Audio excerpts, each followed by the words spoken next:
deserves a second chance, even video games. Welcome to the Second Opinion Podcast, where the reviews aren't always right, but we are. We're here to give you the gaming takes you didn't know you needed. We've been deep in the gaming world for 17 plus years, covering all the news, releases, and drama in the gaming world, and having a damn good time while doing it. Just because some website gave a game a low score doesn't mean it's a fail in our book. We're all about giving games that second chance, diving back in where others quit. And we should probably tell you that we're real and we're very loud and opinionated, and 90% of the time we're completely off topic. But that's why you'll love us. This is your Second Opinion. Now, here are your hosts, Toaster, Soleb, and Bolts.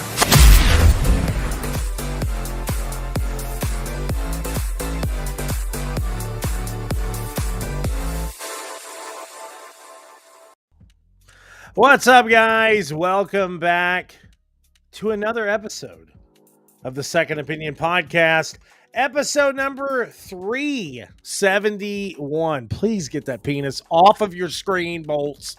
Please. God.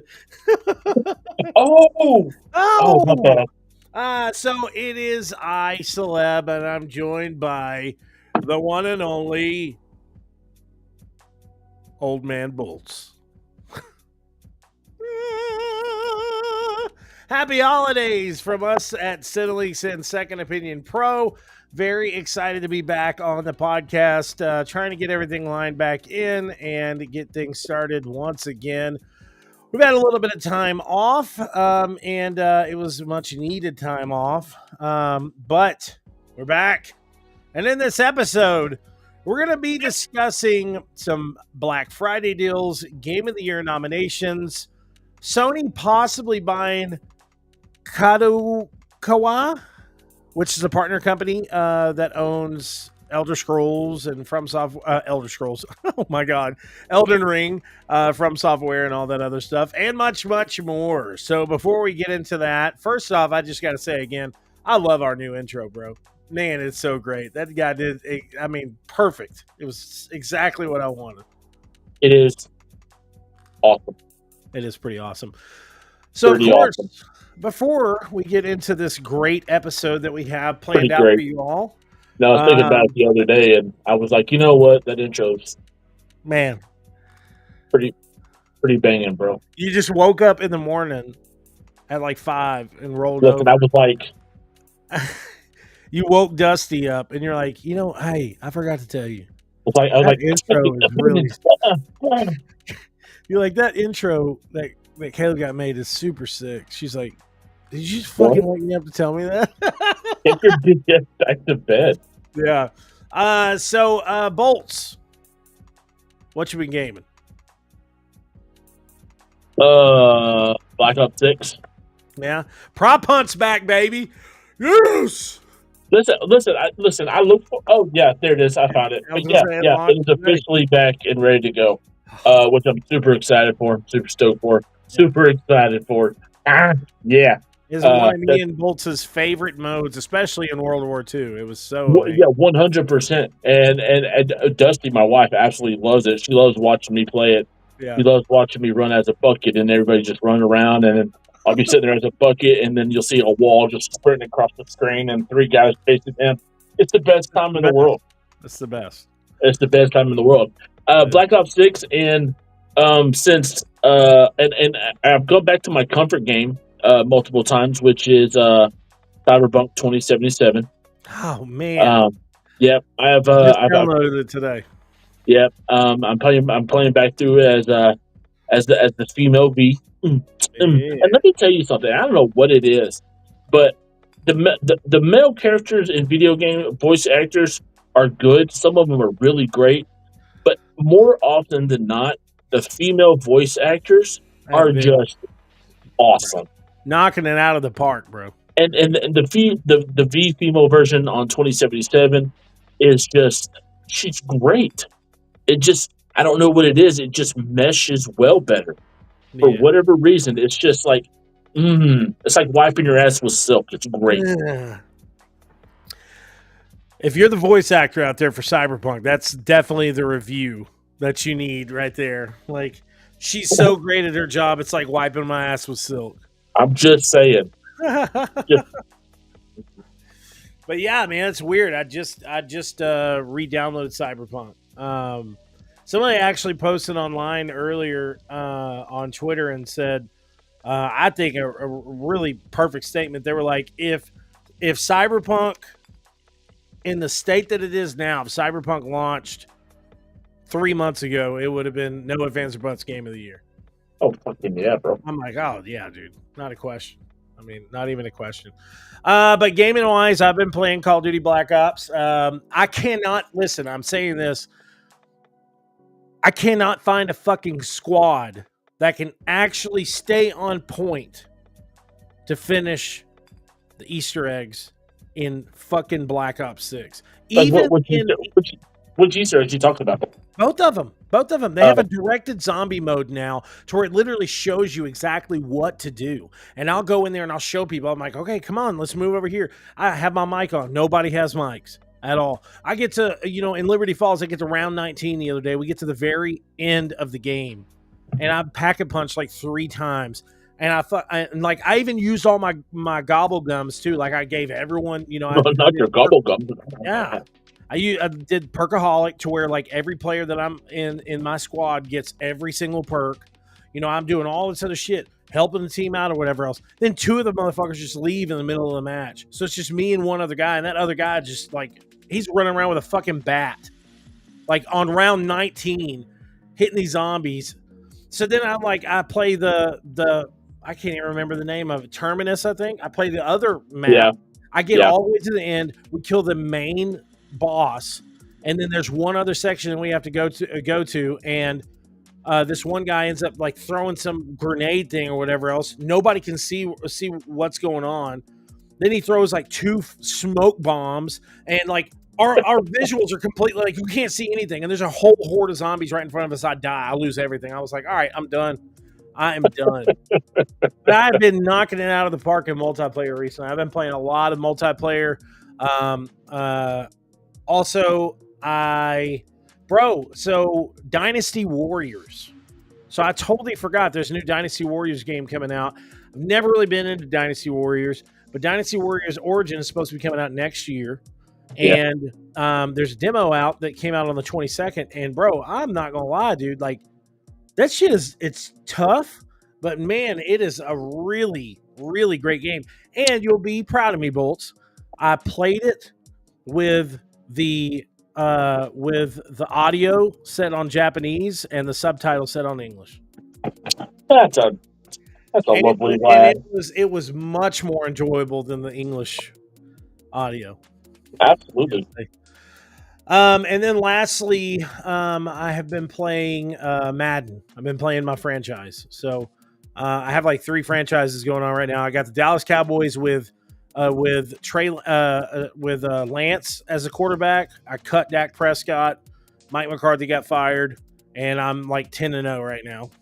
Surprise, surprise. Also, I have another one to where it is I'm like 5-0 with the Bills. So, yeah, I think I have one more too. It was like, I think it was whenever I first started doing my franchises. But some of these games, man, some of these NFL games have been crazy recently. Jesus Christ, have been nuts, all over the place. So our second opinion today is going to focus around Sony wanting to purchase KadoKawa, the parent company that is behind Elden Ring and From Software. So there's been all these different talks. Supposedly, Sony has wanted this for some time. So this is something that Sony has been really, really focused in on trying to make sure that this purchase happens. From Software partner KadoKawa pushed Sony towards acquisition. From Software partner, the KadoKawa Corporation has reportedly been pushing Sony Group towards a purchase, according to a new report. We first saw speculations last week that they had set the stage for Sony's acquisition to fend off hostile takeover from foreign companies, including a South Korean corporation. A fresh report from Bloomberg partially backs up these claims. So there is a really big possibility that this is something that is going to happen. And there's been a little bit of backlash from fans. Okay, so I don't know why, because well, I mean, this is sister company that helped produce what, Demon Souls, was it? Demon Souls, Elden Ring, right. And Demon Souls was a PlayStation exclusive, so I don't, so it's a big deal. So there's this one Twitter thread or whatever else. All these people talking shit in here. It's crazy. But it says on here. So I think it's they're known by Unleashed on Twitter, and it says so. Microsoft's $70 billion acquisition of Activision and $7 billion acquisition of Bethesda was all good for the industry and supposedly had no effect on consolidation and no effect on consolidation and a monopoly. Meanwhile, Sony's purchase for this company raises concerns due to an anime monopoly. Because supposedly Sony wants this company because of its anime and, of course, because of its connection with From Software, and they want to make the game exclusive. And they say it was fair about the acquisition of Activision and Bethesda and Blizzard and all that shit. Now, if Microsoft would have came out and made everything that Activision, Blizzard, Bethesda made, everything, all that jazz, and strictly put it nothing but Xbox exclusive, all right, then yes, that would have been unfair. But that's not what Microsoft is doing. Now, they're going to have some Bethesda, they're going to have some Activision, they're going to have some Blizzard, they're going to have some titles that will be exclusive for Xbox. But they're not doing that to the mainstream. Just like, and yes, they made a contract with Sony about Call of Duty and whatnot. But Skyrim's not going to be exclusive. It's just not, because that's the way Microsoft is about exclusives. But they're also, once again, like they've said, come out many times and said, "Hey, we're here for the gamers. We want the gamers to game." Yeah, the biggest thing with the acquisition of Bethesda, Activision, Blizzard, and all that stuff is we get their stuff somewhat kind of a free deal on Game Pass. That's the biggest change as of right now. Yeah, I 100% agree with you. Shout out to Andre Tipton, aka Otaku Man. What's up, bro? But I agree with you 100%. Microsoft is in it for the money, bro. They want to funnel money into the Xbox brand and make it something that's going to last for years. And Microsoft knows that, hey, if we have to go against things that we've said before in the past, and we have to bring some of these exclusives, some of these really large exclusives to other consoles, bro, it's money straight in the bank. So what does it matter? And there's even reports saying that there's a possibility that big franchises like Gears of War and Halo could be coming to PlayStation. That at first it was kind of a rumor, but now it's been brought back up multiple times by multiple different sources. And if that happens, it's going to be weird. I'm not going to lie. It's going to be weird to see something like Halo or Gears on PlayStation. But if it happens, it's obviously because Microsoft is like, listen, let's put these games on PlayStation or whatever else. We're going to get money for it. People are going to buy it. We know it's good enough that people are on PlayStation are going to buy it. No ifs, ands, or buts. So what's the difference? If we're just making money. Yeah, 100%. And Microsoft knows what the game is and knows how to play it. It's just like the biggest release that was supposed to happen on Xbox, which was Starfield. That was supposed to be the monster release that Microsoft had as an exclusive title. Yeah. For last year, this year, in the next coming years, until something like Fable, New Gears, or some shit like that hits the gaming community. But Microsoft stepped back and was like, shit, it's not doing. With them putting it free on Game Pass, the sales aren't what they thought it was. Okay. And we knew that was going to take a hit. Not everybody has Game Pass that lives, here and there and stuff like that. But they're like, okay, well, we put it free on Game Pass. We still got to make money on this game. So they're going to release it to PlayStation, at some point in the future, and they're going to make another huge, huge cut and change of it. So Exactly, bro. So that's my thing, dude. Like, that's the difference between the Sony deal and Xbox. Xbox is not just making these acquisitions and then automatically being like, okay, this is what's happening, this is what's happening, this is what's happening. We have already seen Xbox come out publicly and state, yes, there's some really big titles that are coming to PlayStation that we own.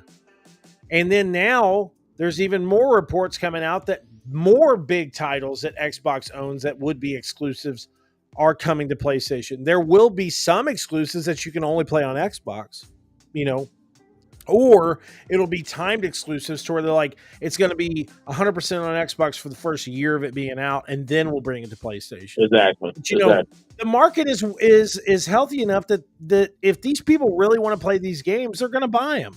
You know what I'm saying? No questions asked. So that is the difference, people. That's the difference. So get upset as you get upset if you want to, but that is the difference. So coming from somebody that is, I do lean to play my PlayStation a little bit more than I do my Xbox. I have to defend Xbox in this aspect because, yes, Xbox at times makes decisions that I'm like, what the fuck are they doing?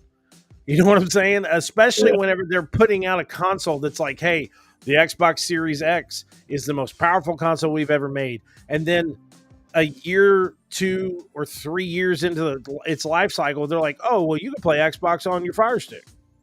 So you're like, okay, well, what the fuck is the point of me having that?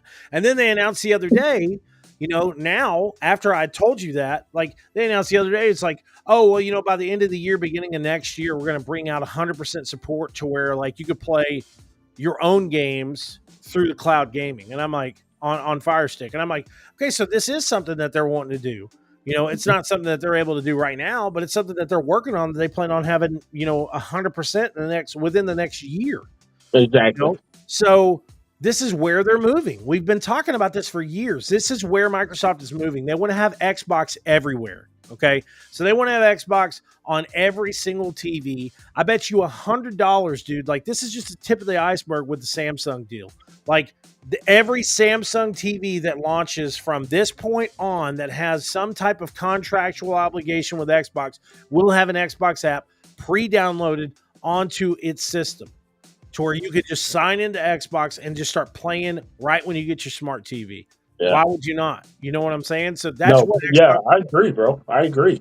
So and then they're also talking about bringing out a handheld. There's rumors that like they've confirmed they are working on a handheld Xbox. It's not something they're doing now, but it's something that they're going to take their time with and bring out over the next few years. So right, and that right there just that raises questions to me alone because I mean I can understand them want to get into the handheld market, but if you can play Xbox Game Pass on your phone, that's your handheld market, bro. Yeah, I agree. Because I'm sorry, I'm not going to put down my phone to pick up a handheld if I can play the exact same shit when I already got my phone in my hand going, Yeah, that's really true, bro. Because like that's one thing too is I think it would have been more of a notable choice. I think it would have been more of a notable choice for them to come out with a handheld when like the PlayStation Vita was out. You know what I'm saying? Like, oh, hey, they're bringing out the Vita. We're going to bring out our own handheld too. We've known about it for a while. And that was the big time. But, now, like, Sony's doing good things with their PlayStation Portal. I mean, PlayStation Portal came out the other day. And it got to the point. I think the reason they finally pushed that update out is because it got to the point that people bought the Portal because of this, like, cool look to it. And then they're like, well, fuck, all it does is just connect to my PlayStation. So, like, what the fuck is this? I can't do shit. Now they have the update to where you can actually do cloud gaming without even being connected to your PlayStation. Yeah. As long as you have Wi-Fi, you can do cloud gaming. So, like, which is awesome. Which is great, man. It makes me want to get one because those systems look nice, bro. And there's people that are like, posting this shit on Facebook Marketplace for like selling it for like $150. I'm like, bro, that's fucking cheap as shit. So it's it is something notable to, of course, to really understand that, if they do this, we all know, and this is no shade towards Sony, but we all know that if they do purchase this company, this partner company of From Software, then those games will be exclusive, no question. I don't see it being anything else. You know what I'm saying? Like, yeah. I don't see them coming out and being like, oh yeah, we're still going to bring it to Xbox. No, it's going to be on PC and it's going to be on PlayStation. No question. It will be 100% exclusive. Right. Hey, just a side note, you talk about the whole Samsung deal with Xbox. Mm-hmm. Have you ever driven through or past Taylor, Texas, going towards like Round Rock and stuff like that recently? Not recently. 79. No. Listen, out there between Taylor and Round Rock, they're building a Tesla plant, Yeah. And they're building the Samsung plant. Really? Yes. Listen. Wow. Fucking massive, dog. I bet you it is, bro. Listen, we drove by, and what it is they got the just outside of Taylor, they've got the building that even as much as they got up, it looks like it's 30% done. But they have their own living quarters for all of their workers there. Yeah, that's crazy, bro. Dude, it's like you got the plant over here, and then over here you've got like hundreds upon hundreds of little houses that the workers live at while they're working on the Samsung plant. It's insane, bro. It's crazy, bro. It's massive. That is super crazy. But, I mean, like I said, Samsung's ramping up their stuff, of course. And I think in the next few years, we're going to see, I think the industry as a whole, gaming-wise, and like how we kind of look at the industry as a whole is really going to change a lot in the next few years. We think now that it's changed a lot, of course, from whenever we were younger. But I really think things are going to start changing even more. I think we're going to see 100% death of like physical games, and eventually we're going to start seeing like the questionable death of actual consoles. You know what I'm saying? I mean, it wouldn't surprise me. I can somewhat get behind that. I mean, look at the numbers. Look at the percentages of people that do streaming and shit like that nowadays. Like on streaming Netflix, streaming whatever else. If you're in a big area, and 80 to 90% of that city all streams and has really great internet and shit like that, Sony and them are looking at those numbers. Sony, Xbox, Nintendo, they're like, okay, if they're doing this, what the fuck are we making physical discs for? Why are we not pushing more into like PlayStation with their streaming platform, Xbox with Game Pass and cloud gaming and stuff like that? They've been talking about cloud gaming for years, and it's just now at that point where it's kind of starting to work good. You know what I'm saying? Like, it's out of the beta for them now. So speaking of PlayStation, key PlayStation figure Shuhei Yoshida has announced that he is officially leaving Sony Interactive Entertainment. Shuhei Yoshida, once labeled as the face of the brand, has announced his upcoming departure from Sony Interactive Entertainment. Now, this is crazy, Bolts. I mean, this is honestly really crazy. Like, Shuhei Yoshida is, like it said there, I mean, he was the face that ran the place, on a constant basis. And I'm technically shocked that this is something that is actually happening because he was the one that was in that original commercial to where he was like, this is how you share games. And he's like, here, but he is, the biggest thing is that he's a really big lover of video games. And I feel like the reason he's retiring is because he wants to play more video games. You know what I'm saying? Like, he wants more time. 100 can feel that, bro. He wants more time to play video games. It says this is all sourced. Most of the topics tonight are all sourced from Game Rant, so make sure to check them out. But it says in the latest episode of the PlayStation Official Podcast, SIE Head of Indies, Shuhei Yoshida looked back on the 31 years with Sony's popular gaming brand. The industry veteran, one of the original members of the PlayStation team that was formed in 1993, shared his experiences working with the former CEO Ken I'm sorry, I can't say that. I'm just horrible at reading. Dyslexia, ADHD, whatever. Widely recognized as the father of PlayStation, Yoshida also dropped a major career announcement: his plan to move on from Sony's gaming division in the coming months. So he did also then go on to talk about games that he is excited to play and other games that he has been playing on a constant basis. He did talk about how he has been putting a lot of time into Slitherhead, and another game that he has really loved is Sekiro Shadows Die Twice. So yeah, man, it really sucks. One of his last shows, I think, will be at the Taipei Game Show in January 2025.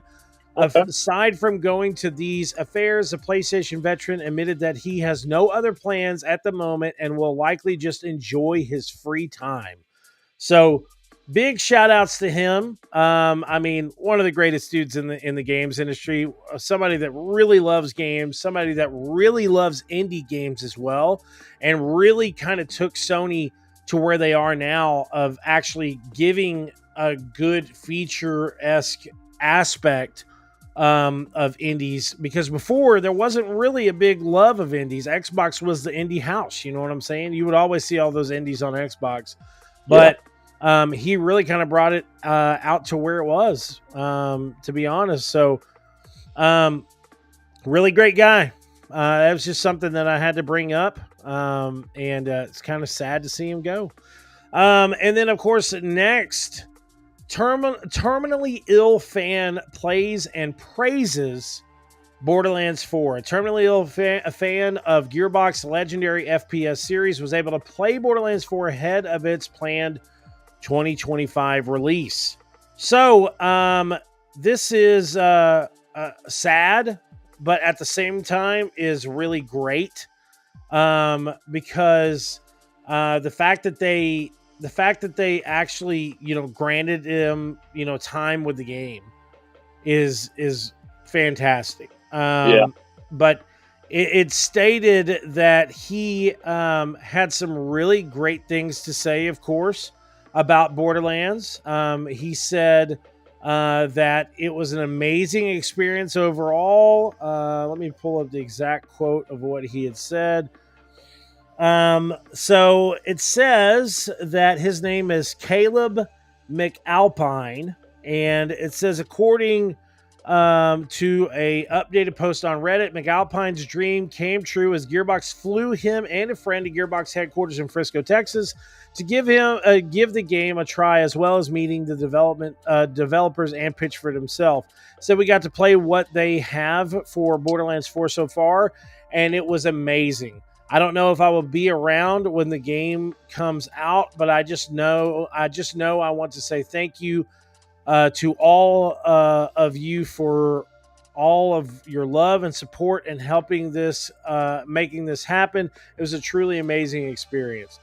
Just unbelievably amazing. It's a really, really great thing to see Gearbox and see many other studios and stuff actually be doing things like this. What? I'm reading the article as you're doing your thing, and it says Gearbox announced that the highly anticipated follow-up of 2019's Borderlands 3 will make its way to store shelves between April 1st of 25 and March 31st of 26. I'm like, that's a year timeline, bro. That's a really big gap. Just some point during that time. At some point in time, we're bringing it out. Okay. So just get over it. But yeah, Bolts. I mean, you and me have been fans of Gearbox for a while. But Borderlands is one of those guilty pleasures. Of course, Borderlands 2 is one of my top 5 games of all time. Between the characters, the side characters, of course, Handsome Jack being one of my top 3 villains, bad guys of all time. Yeah, just that character was just so gloriously written and played, and so on and so forth. Everybody's anticipating that hopefully Handsome Jack will make a return to Borderlands 4. To me, he is where he is. He needs to be in his Borderlands 2. They had him in the pre-sequel as a good guy, and so on and so forth. And of course, Pitchfork says that the bad guy in 4 will be something far more dangerous and sinister. To me, Handsome Jack wasn't even dangerous or sinister. I mean, he may have been a little. He was sinister, but he wasn't dangerous. He was just a egotistical, just hothead, and he was such a great character. Handsome Jack was like the Borderlands version of Deadpool. Like, he was the anti-hero that like everyone loved. He was like the bad guy, the main bad guy, and you're like, why is he the bad guy? Like, he's too good of a character to be the bad guy. Yeah. But if Borderlands 4 is anything what any of the Borderlands, I don't care what anybody says, all the Borderlands have been great. Everything from Borderlands 3 to the pre-sequel to the Tiny Tina's her game that came out, and of course Borderlands 2 leads the way. Borderlands 3 was a good game. I don't put it on the level as 2, but it was a good game. It really was. It expanded on a lot more of the Borderlands universe, and stuff like that. But Gearbox hit the head on Borderlands for the most part, and if 4 is anything a fraction of what the other 4 games are, it'll be a smash hit, bro. I feel like Borderlands 4 is when it comes out, it's going to be a really good game. I agree. You got to think like they're building it all for PlayStation 5 and Xbox Series X and S, or whatever. I keep on seeing all this shit now, and it's so it bugs me so much. Just like enhanced for PS5 Pro, and I'm like, bro, listen, I love Sony. I love you, Sony. Okay, but like Digital Foundry is a YouTube page that I really, really, really pay attention to. Okay, like, and when Digital Foundry is coming out and saying, listen, it's not worth the buy. There's really not that big of a difference. Now, sometimes you get some really good and amazing things like great ray tracing, really great frame rates, not as many drops and whatever. But, bro, me dropping no, man, like, no way. No way. Now, the only reason why I would have dropped more money on another PlayStation, that like another edition, of course, is because I really did like the original like OG design that they brought out with the 30th anniversary, where it had that gray, and then like the controls were great. Yeah. But I'm not doing that, man. Like, you and me both had those moments to where we were buying multiple consoles because it was special edition consoles, and I'm not getting back into that. No, sirree, Bob. Hello, Fusion. Yeah. Hello. I was going to say I spent a lot of money on 360 editions between Gears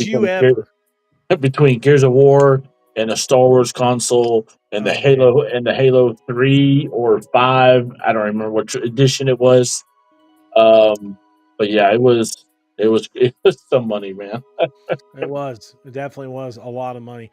But yeah, so Witcher 4 gets exciting update from CD Projekt Red. So this is a really fantastic thing. It's very exciting, not to get excited about it. Known internally as Project Polaris, Witcher 4 has recently entered full-scale production. The Witcher 4 will be the first mainline entry in the series since The Witcher 3 released in 2015. And this update is exciting news for fans. 10 years ago? Bro, crazy, right? So crazy. This is an exciting update for fans of the series. Now, if you don't remember, CD Projekt Red is currently working on 3 new Witcher games. Project Polaris is, of course, Witcher 4. And then the Canis Majoris is a remake of the first game. And then Project Cyrus is a multiplayer spin-off in the popular universe. So that's a lot to take on. It is a lot. At one time. But I am totally down for a remake of the original. Because I've tried to play the original, and it is rough. You're just like, oh. It's rough, man. It is. But Bolts, so are you excited about this? I mean, are you excited? Oh, wow. I mean, yeah, sure. Yeah, why not? It's The Witcher. It's the series. It's one of the greatest gaming franchises out there. It's the stories, the characters, everything about it. And the remake of the first one would be just fantastic, for people who are a little young, that are younger than us, who didn't experience it back in the day, they can experience now. And that's always a great thing, is whenever these companies sit back and they're like, okay, you know what, let's take the original Resident Evil and completely remake it for the 30 and the 20-year-olds who had no idea what or how anything ever started, how the game actually started, where everything took off. And of course, the Witcher saga is just one of those the sagas that you love to play. Geralt is just an amazing character, and like I said, remaking the first one is only a plus for CD Projekt Red. So I keep thinking you're pausing because of the trailer from up there. I keep watching everything. I'm just like, listen, dude.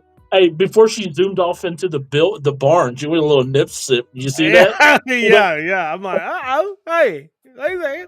What are we doing? Get it, Gerald. But yeah, I'm super excited, of course. And I mean, like I said, I've had a love-hate relationship with The Witcher 3 because I got into it so far. Like, I got into it so far after launch originally. And then I'm like, whenever I'm playing it, all these other games are constantly coming out stack to stack to stack. And I couldn't keep up with it. So by the time that I'm really like, okay, I'm going to focus in on this and I'm going to really, really play it. Then I eventually got to the point where mentally I just lost interest in it. It's a lot, bro. The Witcher 3 is a lot. It's a lot. It's not the fact that that it was a bad game. I lost interest in it because it was just so much. There's so much to do in that game. It's nuts. So, but yeah, man. I mean, of course, kind of like what you said. I am excited to see really what they can do with this. And it's CD Projekt Red, so their shit is pretty much gold. Anything they touch, right? 100%. So of course, we've kind of been speeding through this. I'm not even gonna lie, we're making really great time right now. So, I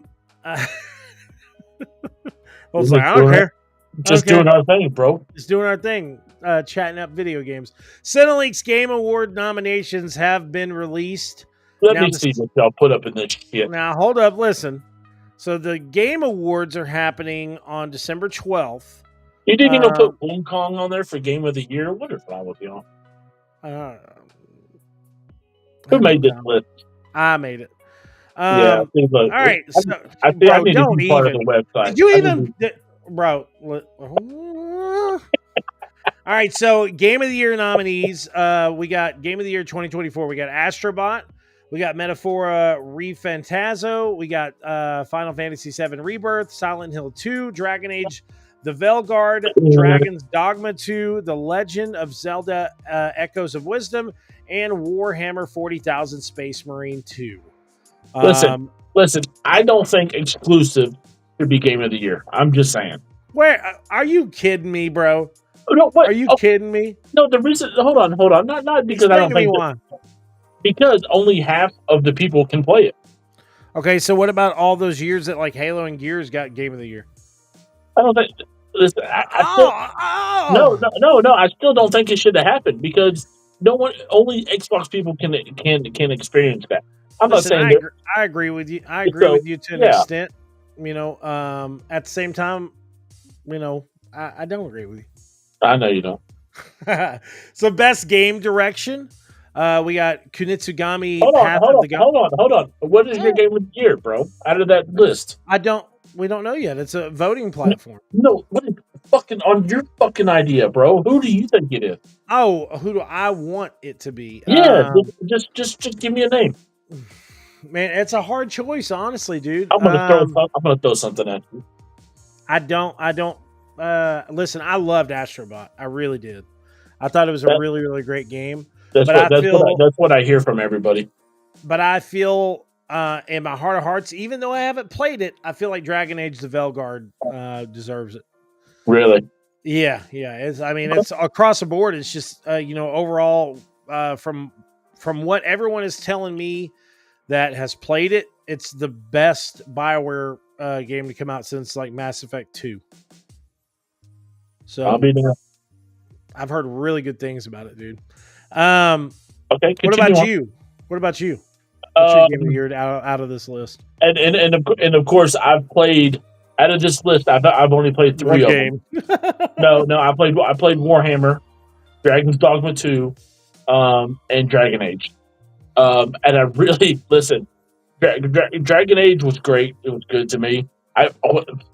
Warhammer 40,000 Space Marine 2 was just great. It was so much fun, man. Yeah, so much fun. And of course, it's got a Gears of War kind of esque to it, you know. Yeah. So to me, it's Warhammer 40,000, but that's kind of a biased situation. So no, I don't think that's biased because Becky did the review for Warhammer 40,000 Space Marine 2. She said it was great. She said the blood, the gore, the story. She said everything about it was fantastic. So I loved it. Best game direction, we got Kunitsugami, Path of the Goddess. We got Dragon Age Velgard, Dragon's Dogma 2, Metaphoria Refantazo, Final Fantasy Rebirth, Legends of Zelda Echo of Wisdom, Like a Dragon, Infinite Wealth, and Black Myth Wukong. So what do you think, Bolts? Listen, whatever Wukong has in any of these categories, I'm choosing Wukong. I enjoyed the hell out of it on every level, bro. Listen, it's a tough fucking game, bro. Bro, listen, the bosses, the fights, everything about it, man. I absolutely loved it. The whole Japan style feel. I just whatever list Black Myth is on Wukong, I'm choosing that game. Okay. So, I am going to give me personally, I would give this award to Dragon's Dogma 2.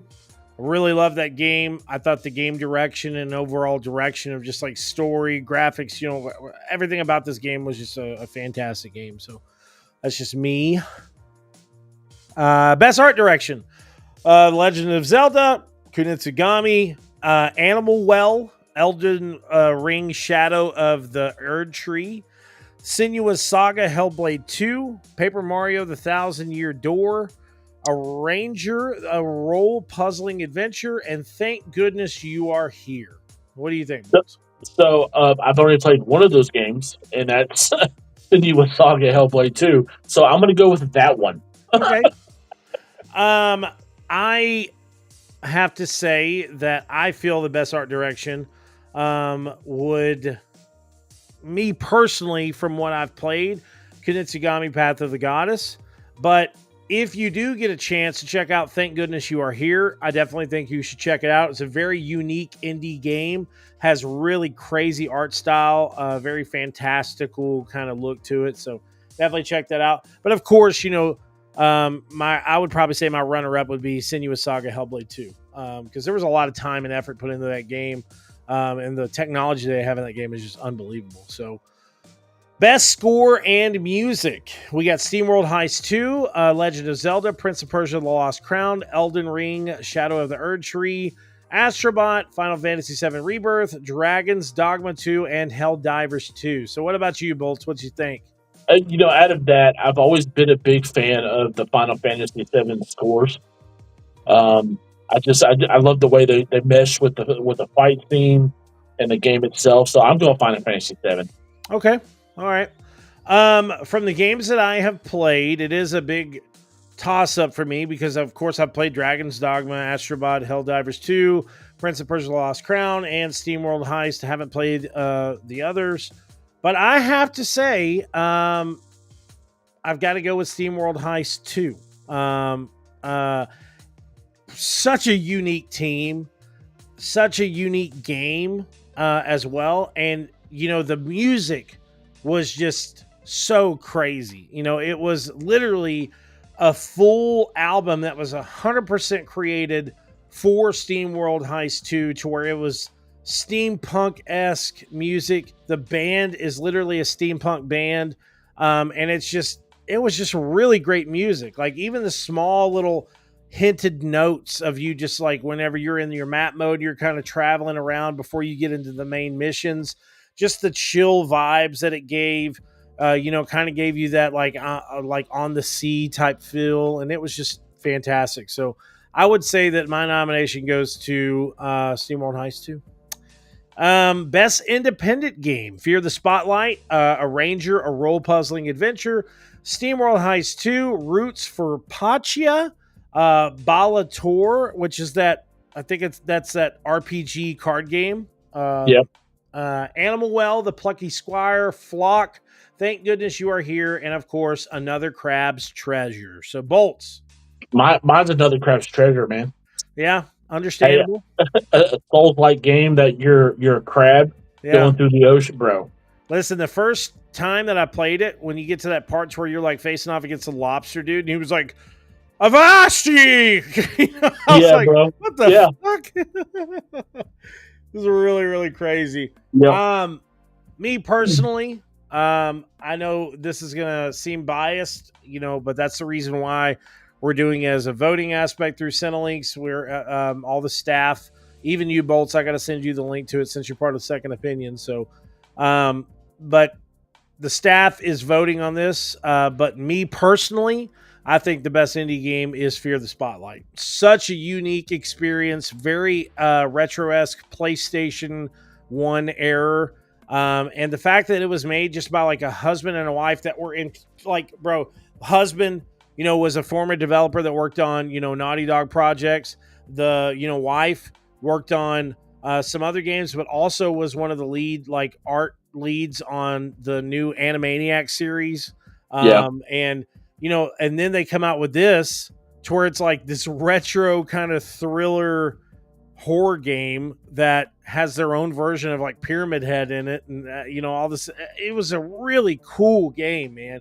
It was awesome, a really, really cool game. So if you get a chance to check it out, definitely check it out. I'd probably say my second up, of course, is SteamWorld Heist 2, and my third would be Plucky Squire. So Plucky Squire is a really fun game as well. I did love Another Crab's Treasure, but it's like what Bolt said. It's like Elden Ring under the water with goofy crab mechanics. Oh, yeah. This shit's rough. It's hard, bro. I was like, holy shit. Best action adventure game in 2024. We got Legend of Zelda, The Plucky Squire, Black Myth Wukong, Dragon's Dogma 2, Prince of Persia: The Lost Crown, Star Wars Outlaws, Stellar Blade, and Elden Ring: Shadow of the Erd Tree. Bolts? So I know out of all those, I watched a lot of gameplay on Stellar Blade, and it was good. It outrageously looks good. Yeah. But like I said, Black Myth Wukong's on there, so that's definitely my choice. I got you. I'd have to say my best action adventure, though I have not played it, I have seen a lot of it, is Elden Ring: Shadow of the Erd Tree. Yeah. Now, if this update would have come out earlier, then I would have voted for it directly. Star Wars Outlaws just recently got a really big update that changed a lot of the gameplay aspects, did a lot of fan favorite or fan requested updates. And then, of course, the Wildcard DLC is out now as well. And I watched somebody play it the other day, and I mean, it really honestly looks like it's changed the game. So those little small, minute details that were kind of holding it back, I feel like are out now, and it might be a little bit more of an enjoyable experience for anybody that hasn't played it. Best role-playing game, Arco? Hang on. God bless. Arco, Cat's Quest 3, Black Myth Wukong, Like a Dragon Infinite Wealth, Elden Ring: Shadow of the Erd Tree, Dragon Dogma 2, Final Fantasy VII Rebirth, and of course Metaphora Re-Fantasio. What you think? That's Black Myth Wukong. Black Myth Wukong. I'll go with Black Myth Wukong on that, because the story of Black Myth Wukong is one thing that did pull me in. Like, it was I have played probably 8 hours of it, and I did enjoy my time. But that shit, it is hard, bro. I just suck at hardcore ass games, honestly. Like, some people got it, some people don't. I'm the same way too, bro. Listen, yeah, like, man, fucking lobsters and crabs be kicking my ass underwater, bro. Bro, I'm telling you. Best fighting game. Now, as you can tell, our games are a little different than what the Game Awards are. You know, our games could range anywhere between 6 games to 8 games, or 5 games to 8 games. And of course, I personally, this is just my personal belief, I don't feel like DLC should be in the Game of the Year category. I don't. Like, I understand, yes, like, listen, it's a 40-hour DLC. That's cool, man. But, like, you're talking about a game that came out previously. Like, you're talking about, like, Elden Ring came out in 2023. You know what I'm saying? So, like, it should not be up for Game of the Year of 2024. It's a DLC. Okay? It did not release. Like, the full game did not release that year. So, that's just me personally. But, anyways, best fighting game. We got Mortal Kombat 1 Chaos Reigns expansion, which I know is somewhat of the same thing that I just said, but it's not Game of the Year. You know, this is kind of, hey, I didn't really have a lot of games put on here. So the Chaos Reigns expansion, plus it's like a story or whatever. Tekken 8, Dragon Ball Sparking Zero, Marvel vs. Capcom Fighting Arcade Collection, Multiverses, and of course Grain Blue Fantasy Verse Rising. So what do you think, Bolts? Out of these, I have no cut in the game because I have not played a single fighting game, I don't know, in freaking forever. So I have no skin in the game on this one. So I ain't got a clue, bro. I got to give this a Dragon Ball Sparking Zero. Mortal Kombat 1 Chaos Reigns expansion is really great. Tekken 8 is one of the most beautiful games that I've ever played, especially whenever it comes down to Unreal Engine. But the amount of shit they put into Sparking Zero, like the fact that you can recreate episodes in the game, you can go, you can do the story paths, but then depending on the choices that you make, you can actually change the history of shit and get alternate history story aspects. You know, you can fight, 1v1 or 5v5 with some of these characters. And when you're doing that, like if you have Dragon Ball Super Goku and Dragon Ball Super Vegeta, you could use them in tangent, you could trade them out, whatever. But once you get to a certain power level, you can literally, since you both have both of them on your team, you could use them in a fusion and make the fusion versions of them. And I mean, bro, it's just nuts. I mean, it's such a great looking game. The gameplay mechanics are really well built. It's just one of my favorite fighting games in the last 5 years, I'd probably say. So, best multiplayer game. So we got Call of Duty Black Ops 6, Fortnite, Super Mario Party Jamboree, Helldivers 2, Warhammer 40,000 Space Marine 2, and New World Eternum. So what you think, Bolts? I like Helldivers 2 for this one. Yeah. I would say Helldivers 2 because of what it did at launch. But 100%, dude. mind you, I'm not going to say Helldivers 2. I know. The reason why is because launch was great, but then they got lost in the sauce. They did. After like post-launch. And there was all this like, we didn't know exactly what we were doing. They're doing this and this and this. And now they're getting back in the line on things. But like with a game like Helldivers 2 and the fact that it is only like 4-person squads, man, like you got to have shit lined up, dude. Like it's got to be once a month you're getting a new DLC. Like once a month you're having another big event that's popping down. Once a month you're having, hey, the automatrons have moved over to this other side and they're taking on this planet. You got to get over there and get that shit done. You know what I'm saying? Like that shit's got to be lined out. No, 100%. It's technically got to be lined out kind of like an MMO. Yep. You've got to have that shit planned out years in advance. So I'm actually going to give this to Call of Duty Black Ops 6. Call of Duty Black Ops 6, Bolts can admit as well, this is one of the better Call of Duties in recent years. Like it's like the story is great. The zombie mode, I love the zombie mode. The multiplayer is pretty tight. I really thought everybody loves round-based zombies. That's just how it is, bro. Everybody loves round-based zombies, and also I really honestly thought, Bolts, that maybe just maybe the jumping mechanic. How you can like instead of just sliding, you actually jump your character forward, backwards, whatever. I thought it was going to ruin the game, but dude, it's actually made the game more fun. It's made it to where you do have somewhat of an advantage. Like if somebody comes in there and just is going hard in the paint, and fucking you up with a bullshit ass weapon. You could literally jump backwards or jump out these windows and do these crazy aerial takedowns. Yep. I'm very impressed with the multiplayer on that. 100%, man. 100%.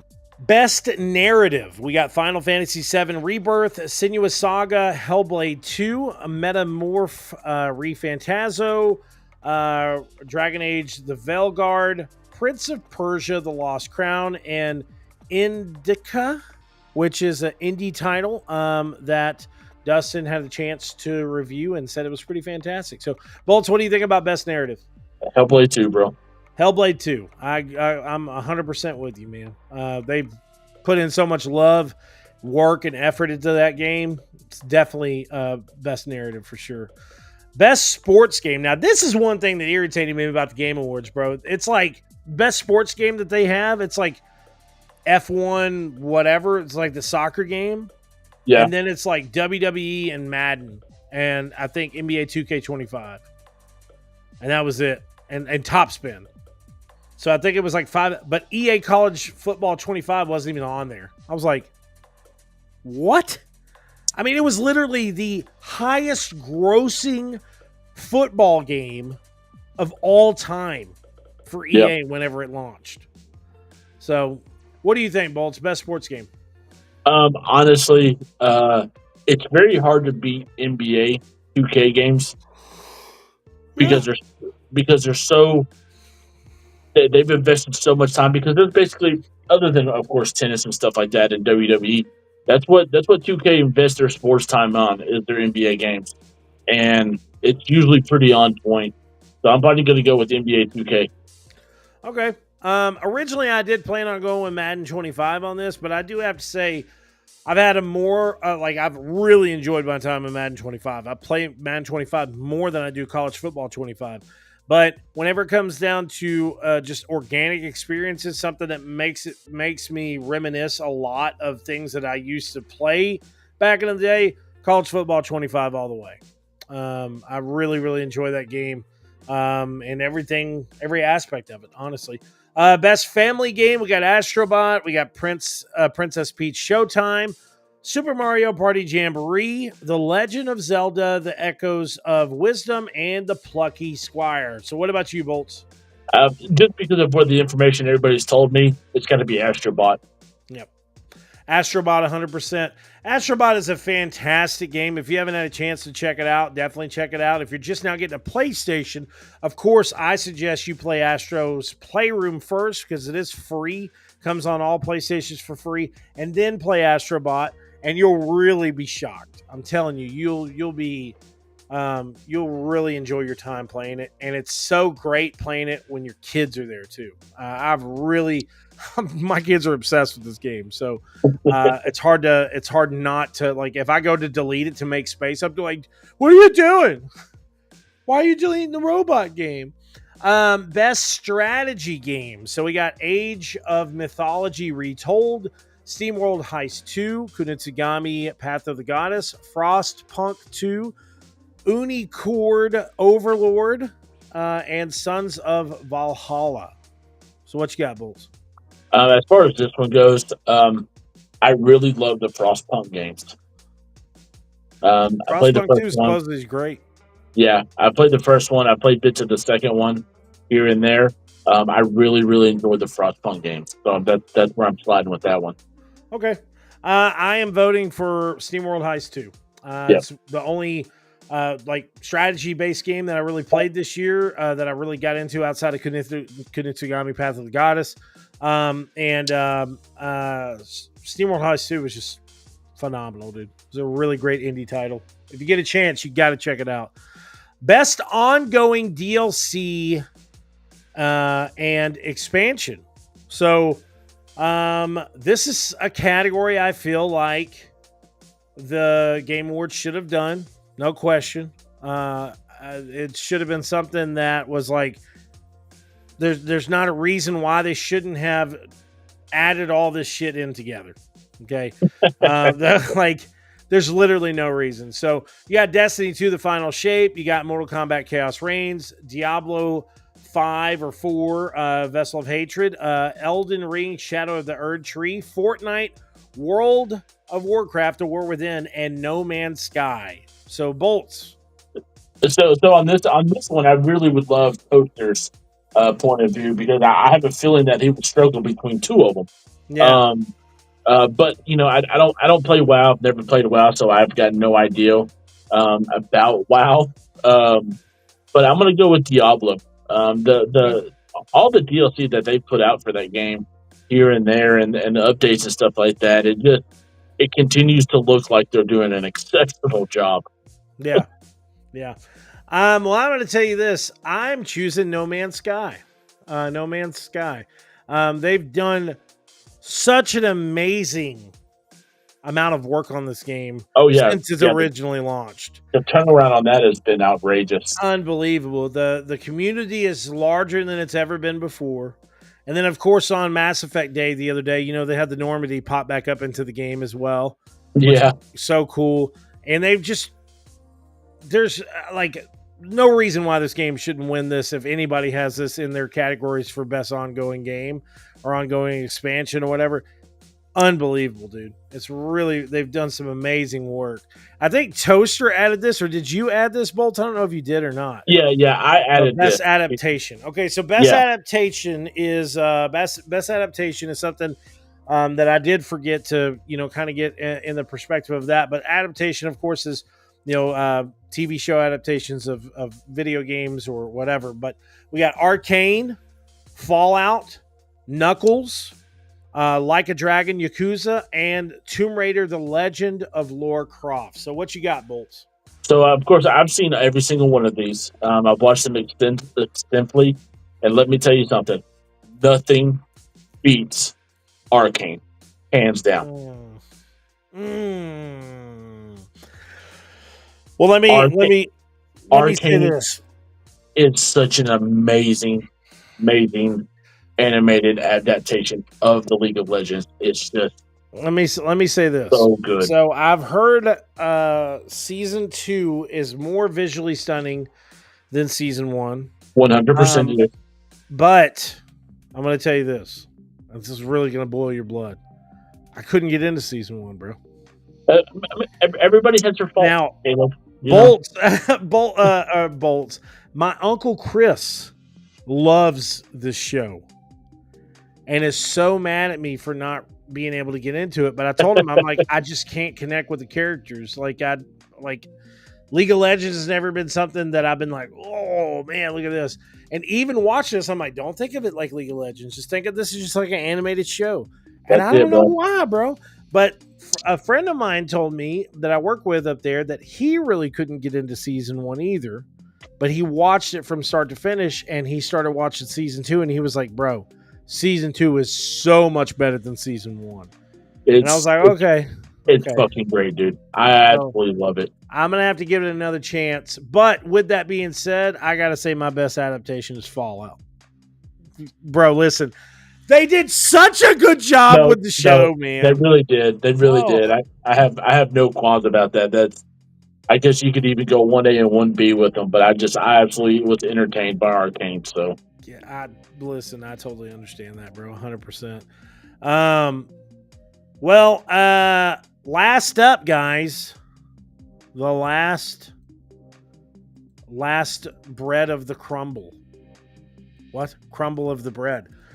So this is a really poor way of doing this. But so Cyberpunk 2077, of course, has the Ultimate Edition and all this other stuff. But Black Friday's coming up. We're just a couple of days away from Black Friday, and there was a few deals that I thought that I would let you guys know about that are some really great deals. So we have the Resident Evil Remake Trilogy. So that's Resident Evil 1, 2, and 3, I think. 1, 2, 3, and even 4, actually. Yeah. So I think it's like 4 games, or I don't know, whatever. Usually $89.99 and now at $49.99. Then we have the EA Sports MVP bundle, which comes with Madden NFL 2025 Deluxe Edition and College 25 Deluxe Edition, usually $149, now only $89. That's a really great deal. And then we have Cyberpunk 2077 Ultimate Edition, usually $70.99 and now $46.14, which is a steal. Is a steal, especially with there now being a PlayStation 5, Xbox Series X version of the game out now that's more, has more fidelity than ever before. Then we got WWE 2K24 Bray Wyatt Edition, which comes with the Season Pass, all the DLC, and the new Bray Wyatt DLC packs. All that together is usually $139.99, and it's only $69.99. And of course, one of the biggest deals, guys, I'm telling you, is the Metro Saga Bundle.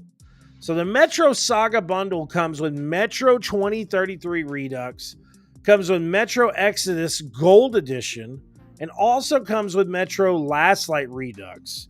And it's only $8.99. And this game was usually $59. Now, Bolts, I don't know if you really got into Metro, if you played Metro, whatever. Bro, yes. You tell me, I know I'm not crazy. This is a fucking bomb-ass deal. $8?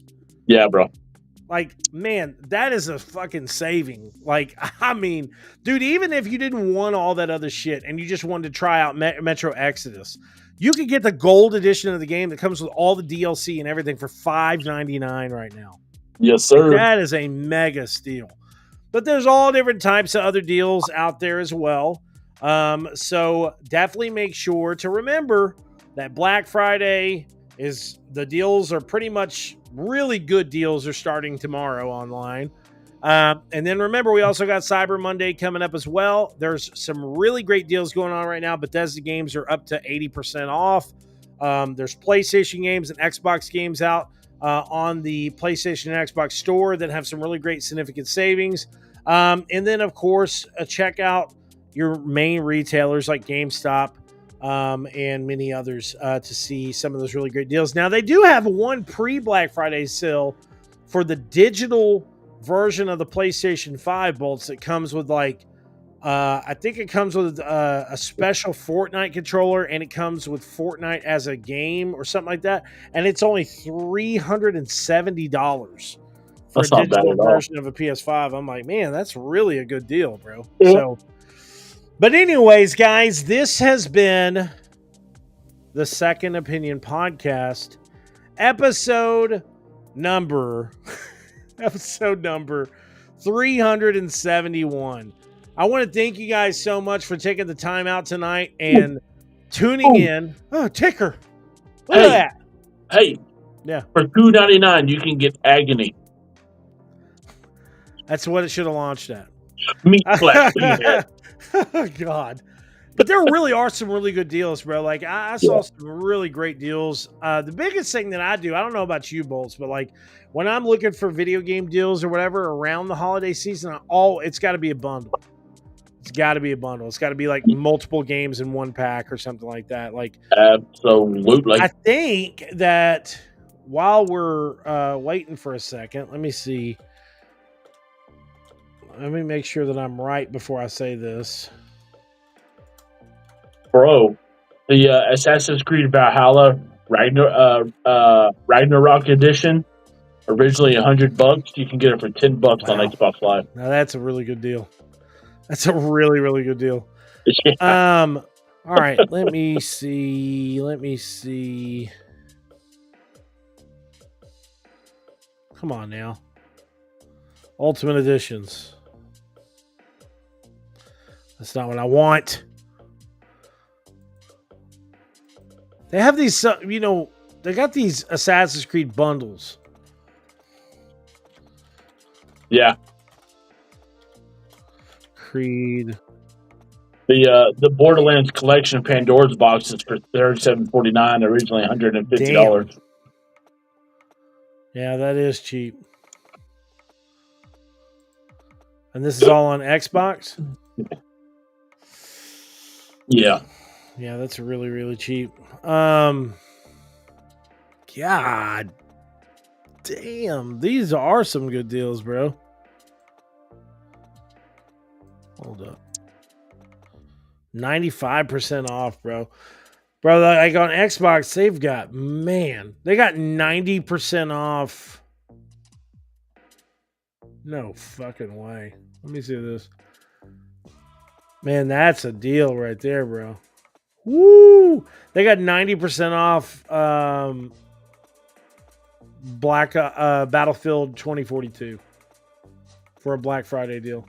90% off? That's $6.99. Holy shit. The Destiny 2 Legacy Collection, originally $69.99, you can get it for $10.49. Oh, man. That's a steal, dude. Xbox has got some deals, guys. It's a good thing that Bolt's pulled this up because that's some. I mean, they've got some really, really good deals. Man, that is crazy, dude. I'm trying to see if there's anything else before we end up popping off here. Bro, right there. Right there. Now, this is a deal right here, bro. Okay. Mass Effect Legendary Edition, usually $59.99, $5.99. Stop what you're doing and buy it. My God. All right, guys. Anyways, that's it for tonight, man. Love you guys so much. Thanks for tuning in. And please make sure to check out cinelinks.com for some of the latest and greatest geek news, movie news, and gaming news. And check back soon for me, Bolts, and Toaster right here on the Second Opinion Podcast. Talk to you guys soon. What'd you say? Fingers. Sausage fingers. Bro, that gift that I sent the other day about Jack Black, and he was like, I said, this is Bolts whenever he's podcasting. And he was like, go to the end of the hallway and you'll see the devil. No, you won't. The devil isn't real. I'm like, anytime I'm like, hey, what you been gaming, Bolts? It's like some fucking crazy shit like that. Anyways, guys, I love you.